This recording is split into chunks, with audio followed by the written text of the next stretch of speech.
জাতিৰ লোকসকল আৰু মৰাণ মটক সম্প্ৰদায়ক আমি জনজাতি নীতিৰ আওতাৰ আমি বাহিৰত ৰাখিম।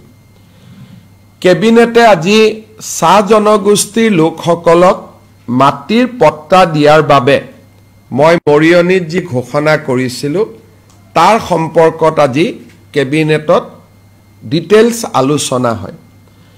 আমি দেখা পাওঁ যে যদি অসমৰ ল্যান্ড সিলিং একখন আমি এমেন্ড কৰো তেতিয়াহ'লে আমি 2,90,000 বিঘা মাটি 2,90,000 বিঘা মাটি আমি চাহ জনজাতি লোকসকলৰ মাজত বিতৰণ কৰিব পাৰিম। আৰু কিমানে মাটি পাব?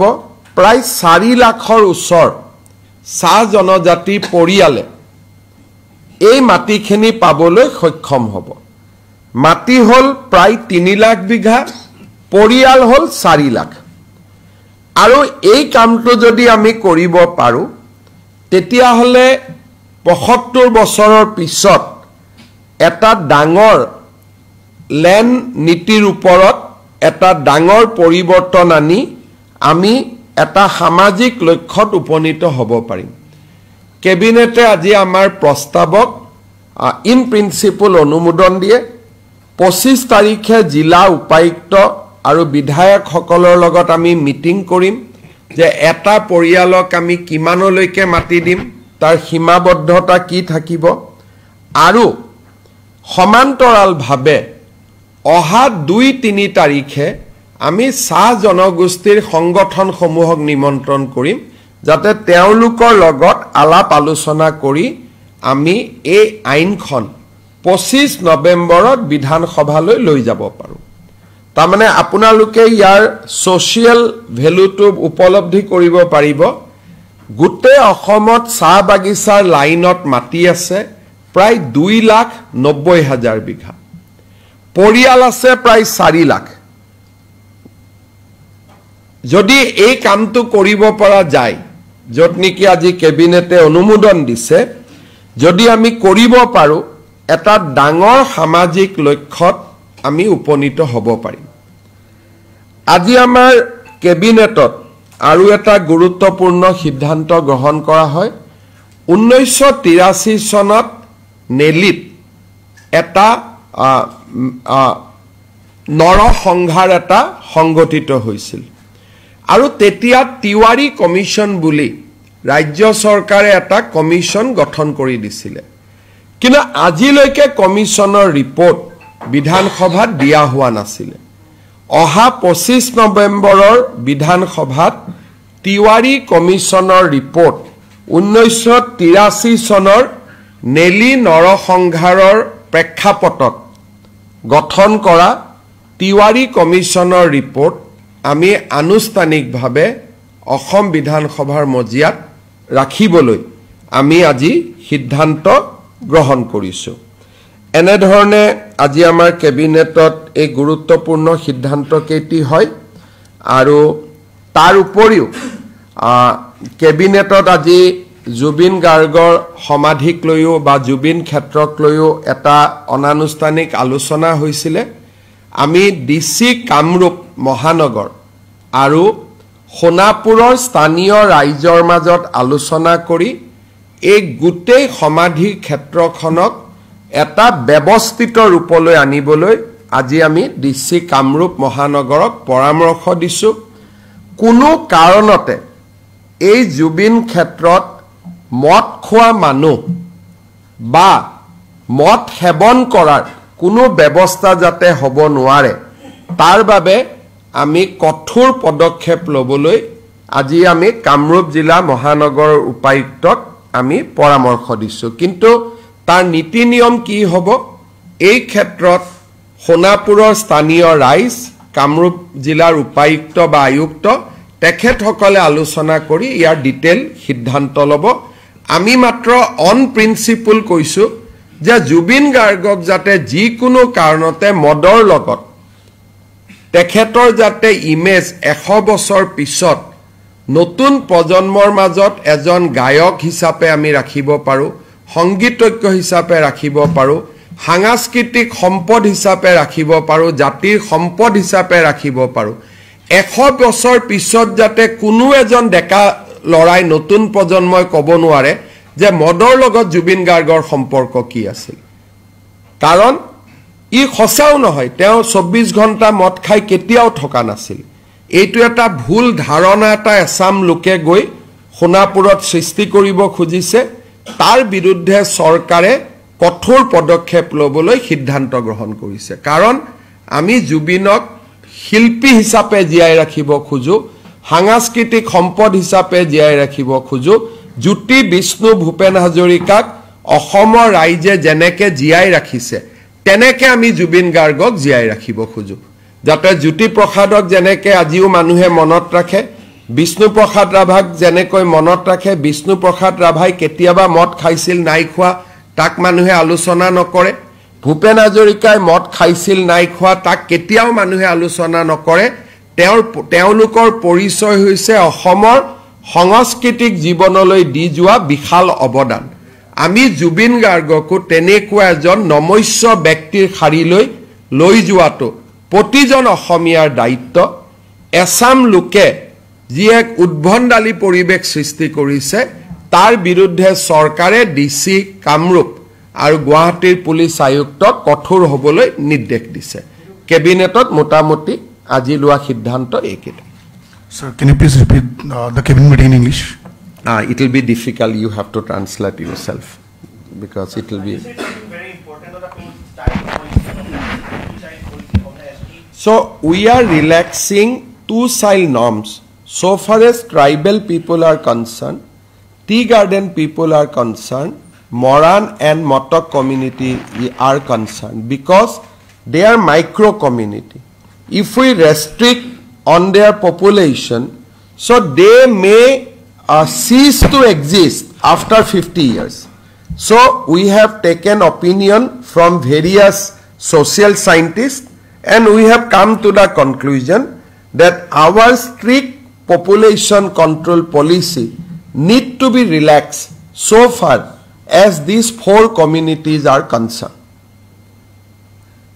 Sir, ছয় জনগোষ্ঠীৰ যিটো জনজাতিকৰণৰ যিটো বিষয় সেই বিষয়টো সেইদিনাখন আপোনাৰ ট্ৰাইবেল সংঘই কৈছিল যে আহোম যিটো জাতি সেই জাতিটো সোমাব নালাগে চাওক আমি ইয়াৰ ওপৰত কমেণ্ট নিদিওঁ মন্ত্ৰী সভাৰ কমিটিয়ে প্ৰতিবেদন দিব আৰু প্ৰতিবেদনত আপোনালোকে চৰকাৰৰ ভিউজ বুজি পাব চৰকাৰৰ লক্ষ্য এটাই যে এই সমস্যাটোৰ ইতিবাচক আৰু শান্তিপূৰ্ণ সমাধান হ'ব লাগে গতিকে চৰকাৰে গোটেই পজিটিভলি সকলোৰে ভিউজ বিলাক ইনকৰ্পৰেট কৰি এখন প্ৰতিবেদন দিব বিধানসভাত সকলো দল থাকে এটো বিজেপিৰ সমস্যা নহয় সকলো দলৰ সমস্যা গতিকে সকলো দলে বিধানসভাৰ মজিয়াত তাক আলোচনা কৰিব পাৰিব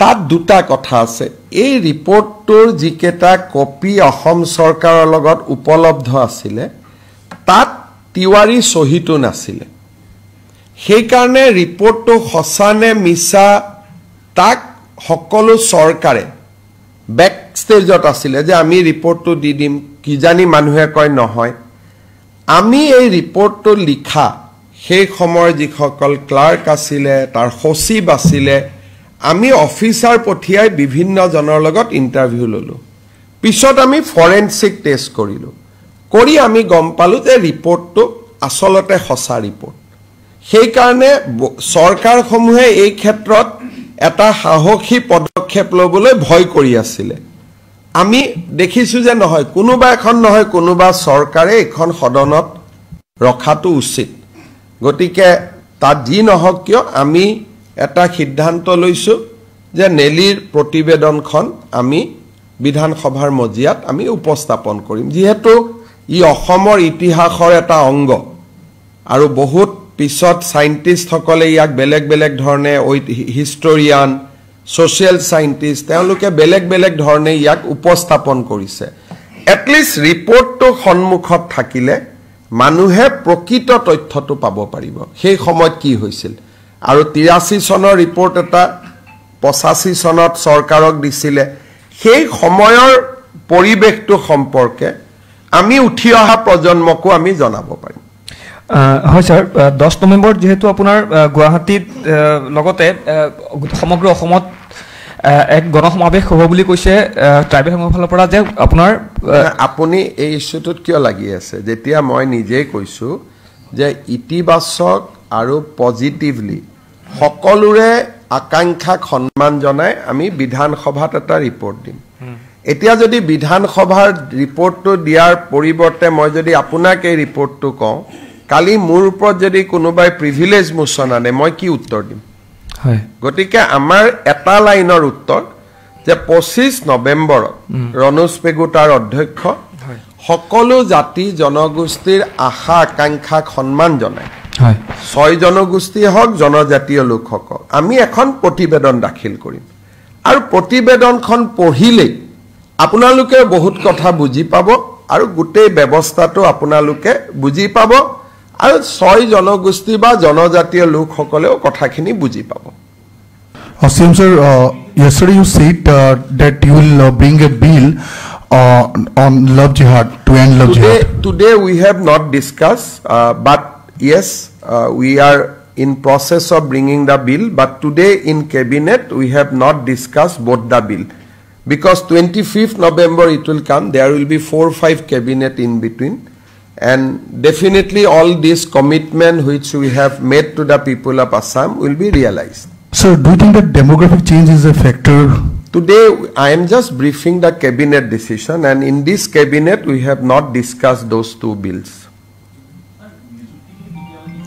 নিযুক্তিখিনি বৰ্তমান অসমৰ পৰিৱেশটোৰ কাৰণে আমি অলপ অপেক্ষা কৰিছিলো 1 তাৰিখৰ পৰা ডিপাৰ্টমেন্ট বিলাকৰ লটাৰী আৰম্ভ হ'ব কোন ডিপাৰ্টমেন্টত যাব ইন দি মিন টাইম প্ৰাথমিক শিক্ষকৰ ৰিজাল্ট এটা দিব বাকি আছে গতিকে অক্টোবৰৰ ভিতৰত প্ৰাথমিক শিক্ষকৰ 5000 পোষ্টৰ ৰিজাল্টটো হ'ব গতিকে মই ভাবো যে নৱেম্বৰ মাহত আমি নিযুক্তি বিলাক দিব পাৰিম গতিকে ইয়াত নিযুক্তিৰ 2-3টা প্ৰক্ৰিয়া আছে প্ৰথম এডিআৰই ৰিজাল্টটোক আমি ডিপাৰ্টমেন্টক দিব লাগিব ডিপাৰ্টমেন্টে আকৌ পোষ্ট চাই পোষ্টিং অৰ্ডাৰ বনাব লাগিব গতিকে প্ৰায় 15 দিন আমাক সময় লাগে এইকেইটা দিন অসমৰ পৰিৱেশৰ কাৰণে কোনেও অফিচত কাম কৰিব পৰা নাছিল সবৰে এটাই টপিক চলি আছিল হেতু কাৰণে আজি কালিৰ পৰা আমি কামত হাত দিম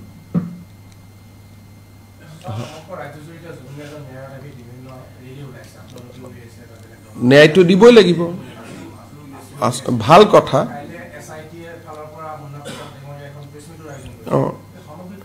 পৰিৱেশটো একো নাই যে আমি ইয়াত ব্লেম গেম কৰি কি লাভ হ'ব চাৰ্জশিট আমি দিমেই ন্যায়ালয়ে দিব গতিকে ইয়াত যিসকলে আন্দোলন কৰে বা ন্যায়ালয়ক আমি বিশ্বাস নকৰো তেওঁলোকৰ কাৰণে এইটো সমস্যা বিজেপি ওলাই আছে ন্যায়ালয়ৰ ওপৰত আমাৰ বিশ্বাস আছে গতিকে যিসকলে ন্যায়ালয়ক বিশ্বাস নকৰে তেওঁলোকে এই ধৰণৰ ব্যৱহাৰ কৰি থাকিব কিন্তু অসম চৰকাৰ বা মোৰ বিশ্বাস আছে যে এসআইটিয়ে ভাল কাম কৰিব আৰু ৰাইজে যি বিচাৰে এসআইটিয়ে সব কৰিছে সিঙ্গাপুৰ যাব লাগে ঘটনাস্থলীত যাব লাগে দ্বিতীয়বাৰ পোষ্টমৰ্টেম কৰিব লাগে যিমান পৰামৰ্শ দিছিল আমিতো সব কৰিছো এটা পৰামৰ্শ দিয়া মানুহবিলাকে আকৌ আন্দোলন কৰিব খোজে কিন্তু তেওঁলোকৰ যদি কিবা কথা আছে জাস্টিস সৌমিত্ৰ শইকীয়া আয়োগকহে জনাব লাগে আমাৰ প্ৰসেছন কি বিজেপিৰ প্ৰসেছন সিম্পল ন্যায়ৰ ওপৰত আমাৰ বিশ্বাস আছে এসআইটিয়ে পানী নহৰকা অভিযোগনামা দিয়ক আমাৰটো সিম্পল দুটা কথা আৰু ন্যায়টো তেনেকৈ পায় বেলেগ ধৰণেতো ন্যায় নাপায় গতিকে যিসকলে কৈ আছে ন্যায় লাগে মুখ্যমন্ত্ৰীও কৈ আছে ন্যায় লাগে মইতো জুবিন অনুৰাগী গতিকে আমি সকলোৱে কৈ আছো ন্যায় লাগে কিন্তু ন্যায় দিব কোনে জুনে আদালতত ন্যায়াধীশৰ আসনখনত বহি আছে আৰু তাত অভিযোগনামা কোনে দিব এসআইটিয়ে দিব এসআইটিয়ে ইতিমধ্যে প্ৰতিশ্ৰুতি দিছে যে নিৰ্ধাৰিত সময়ৰ ওপৰত আমি অভিযোগনামা দিম এতিয়া দুই এজনে চিন্তা কৰি আছে যে যদি অভিযোগনামা দি দিয়ে এইটোতো ডাঙৰ ঘটনা হ'ব, ন্যায় পাই যাব। সেইকাৰণে দুই এজনে SITক দিগদাৰি কৰিব চেষ্টা কৰি আছে যাতে জুবিনে ন্যায় নাপায়। ইটো প্ৰশ্ন কৰে, সিটো প্ৰশ্ন কৰে, কোনোবাই কয় CBIক দিব লাগে, অমুকক দিব লাগে। কিছুমানে চেষ্টা কৰি আছে যাতে জুবিনে ন্যায় নাপায়। কিন্তু মই জুবিনৰ প্ৰচণ্ড অনুৰাগী, গতিকে মই ন্যায় দিয়াত ক্ষেত্ৰত মই কোনো ক্ষেত্ৰতে কম্প্ৰমাইজ নকৰোঁ। কাৰণ মই জুবিনৰ নতুন অনুৰাগী নহয়। যিসকল জুবিনৰ নতুন অনুৰাগী হৈছে মৃত্যুৰ পিছত, তেওঁলোকে ইয়াত বিধি পখালি দি আছে। এটা আপোনালোকে চাওকচোন, জুবিনৰ বোলে ধৰ্ম নাই, জাতি নাই, তাৰমানে জুবিন অসমীয়া নহয় নেকি? জাতি নাই বুলি ক'লেতো তেওঁ অসমীয়াত্বটো হেৰাই যাব। এই বাওঁপন্থী লোকসকলে কি উলিয়াই আছে? মোৰ ধৰ্ম নাই, মোৰ জাতি নাই, মই মুক্ত। তাৰমানে কি জুবিন অসমীয়া নহয়? হিন্দুটোতো লৈয়ে গ'ল, লগত এতিয়া অসমীয়াটোও লৈ যাব নেকি আপোনালোকে? ধৰ্মটো মানি ল'লো, ধৰ্ম নাই, এটা জাতি নাই বুলিও কম নেকি? জুবিন অসমীয়া হয়নে নহয়? হয়নে নহয়? আপোনালোকে মানে নে নাই? এটা জাতি নাই বুলি ক'লেতো তেওঁৰ অসমীয়াও নোহোৱা হৈ যাব। কোনোবা অসমীয়া ৰেডি আছে এইটো মানি ল'বৰ কাৰণে? কাঞ্চনজংঘা চিনেমাৰ ডাইলগ লৈ এটা জুবিনক অসমীয়াও নোহোৱা কৰি দিব। হিন্দু নোহোৱা কৰিলে কৰিলে, এতিয়া অসমীয়াও নোহোৱা কৰি দিব। দুদিন পিছত মানুহে ক'ব এওঁতো ধৰ্মও নাই, জাতিও নাই। আজি কৈ আছে ধৰ্ম নাই, কালি নেক্সট লাইনটোতো মানুহ যাব জাতি নাই বুলি। গতিকে জুবিন এজন হিন্দু, ধৰ্ম আছিলে, জুবিন এজন অসমীয়া, তেওঁ জাতি আছিলে। দুইটা নাই বুলি কেনেকে ক'ব? আপোনালোকে মোক কওকচোন। গতিকে এই ধৰণে এছাম লোকে উন্মাদৰ দৰে ব্যৱহাৰ কৰি আছে। বাওঁপন্থী লোকসকলে উন্মাদৰ দৰে ব্যৱহাৰ কৰি আছে। গোটেই গাত শিৱৰ এটা মস্ত টেটু, মোৰে নাই।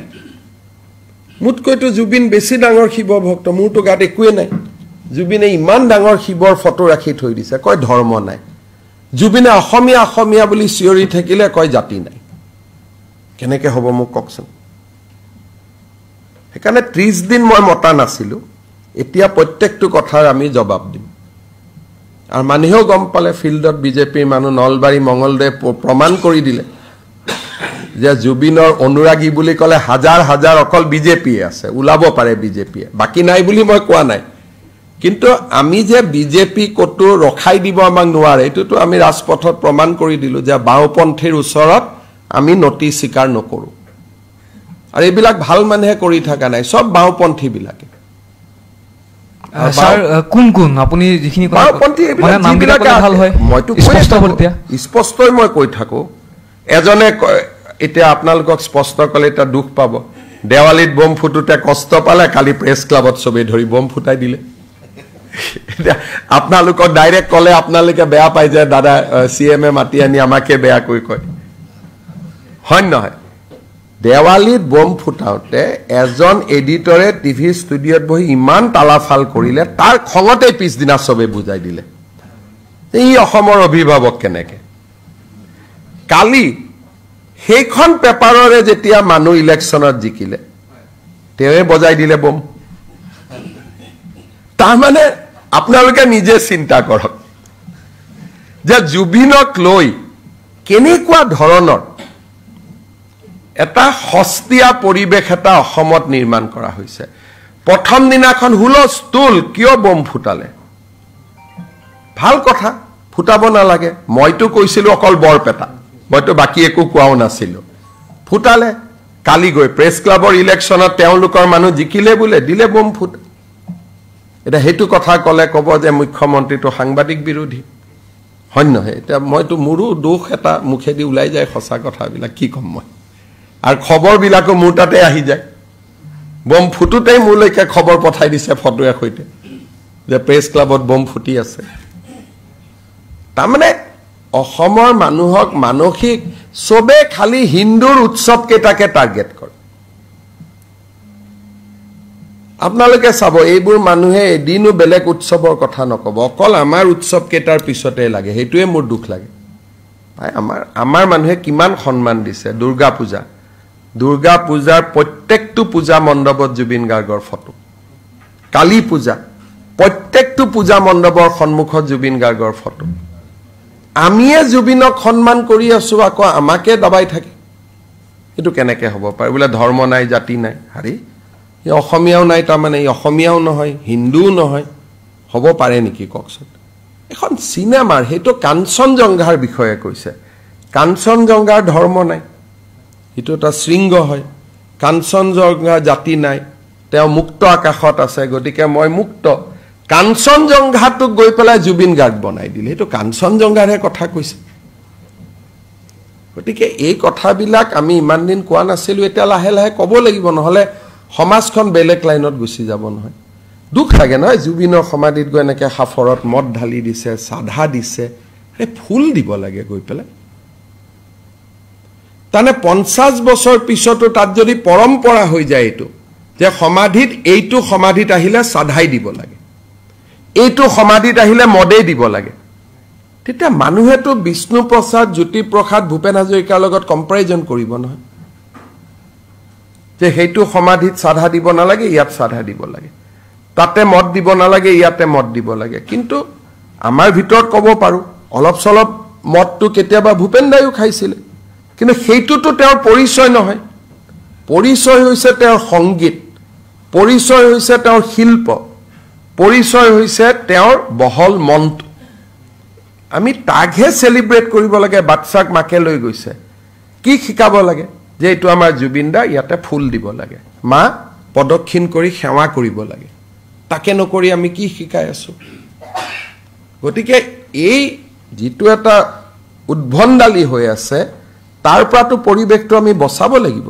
নহলে কালি টুৰিষ্ট এজন আহিলে সবেইটো এতিয়াটো অসমত জুনে আহে সবেইটো জুবিনৰ সমাধিত যাব খুজিব আৰু জুবিনৰ সমাধিত আমি সেইটো দেখুৱাম নেকি ৰাতি 2টা বজাত জুবিনৰ সমাধিত যাব নালাগে নহয় প্ৰয়োজনীয়তা আছে নেকি সূৰ্যৰ পোহৰ হয় 4টা বজাত আমি যাম ৰাতি 2টা বজাত 1টা বজাত 12:30টা বজাত এটো কি সংস্কৃতি এটোটো নহব নহয় এটলিষ্ট মই মুখ্যমন্ত্ৰী থাকালে কেটো নহব ঠিক আছে বহুত বহুত ধন্যবাদ